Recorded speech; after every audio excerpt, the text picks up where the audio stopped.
السلام علیکم ورحمۃ اللہ وبرکاتہ۔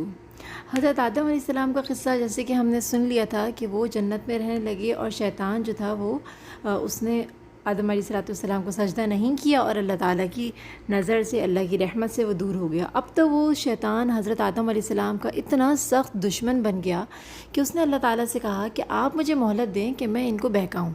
اب حضرت آدم علیہ السلام حضرت بی بی حوا کے ساتھ جنت میں رہ رہے تھے، جنت کی نعمتوں میں رہ رہے تھے۔ شیطان کو ان سے اتنی زیادہ جیلسی ہو رہی تھی کہ کس طرح حضرت آدم کو نعمتوں سے نکالوں، اور حضرت آدم علیہ السلام کی وجہ سے میں جنت سے نکلا ہوں۔ تو اس نے حضرت آدم علیہ السلام کو جنت سے نکالنے کا فیصلہ کر لیا۔ اس نے اس کے لیے کیا کیا کہ حضرت آدم اور بی بی حوا کو اللہ تعالیٰ نے جنت میں ایک خاص درخت سے منع کیا تھا کہ تم ان کے قریب نہیں جانا۔ جب اللہ پاک نے ان سے کہا تھا، قرآن مجید میں ہے کہ اللہ فرماتے ہیں کہ اللہ پاک نے ان سے کہا کہ تم اور تمہاری بیوی جنت میں رہو، لیکن تم اس درخت کے قریب مت جانا۔ تو ایک خاص درخت کو اللہ پاک نے کہا کہ تم اس کے قریب نہیں جانا۔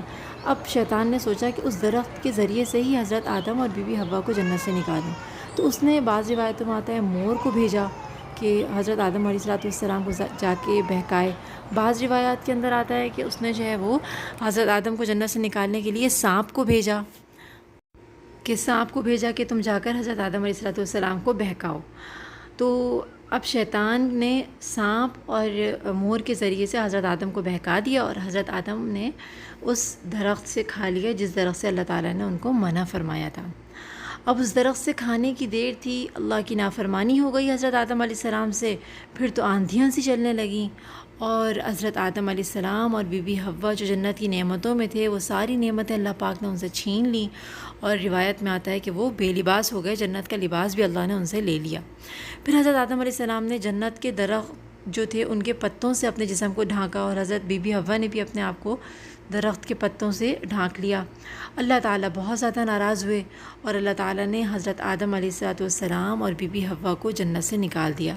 اس مور اور اس سانپ کے بہکانے سے حضرت آدم علیہ السلام نے جب ان کی بات مان لی، اور وہ بعض روایت میں آتا ہے کہ ان کے دل میں وسوسہ ڈالا، تو خیر شیطان کی مراد پوری ہوئی، اور اس درخت سے کھانے کی وجہ سے اللہ پاک کا غضب نازل ہوا، اور اللہ تعالیٰ نے تینوں کو، حضرت آدم کو بھی، بی بی حوا کو بھی، شیطان کو، تینوں کو زمین پر اتار دیا۔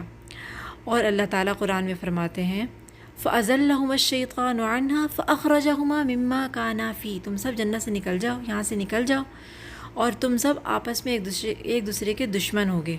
مطلب دنیا کے اندر شیطان انسان کا دشمن ہے، اور وہ قیامت تک رہے گا۔ اب حضرت آدم اور بی بی حوا بہت پچھتائے، اور بی بی حوا کو اللہ پاک نے بعض روایت میں آتا ہے الگ جگہ پہ اتارا، اور حضرت آدم علیہ السلام کو وہ الگ زمین پر اتارا۔ دونوں نے خوب اللہ پاک سے توبہ کی، استغفار کیا، اور حضرت آدم علیہ السلام روتے رہے۔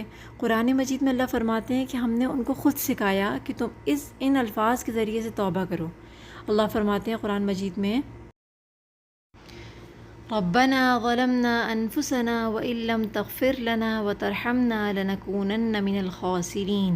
یہ آیت اللہ تعالیٰ نے سکھائی۔ حضرت آدم نے انہی الفاظ کے ذریعے سے اللہ سے توبہ کی، اور اللہ تعالیٰ نے اس کا ترجمہ ہے اے ہمارے رب، ہم نے اپنی جانوں پر ظلم کیا، اگر آپ ہمیں معاف نہیں کریں گے، ہم پر رحم نہیں کریں گے، تو ہم خسارہ پانے والوں میں سے ہو جائیں گے۔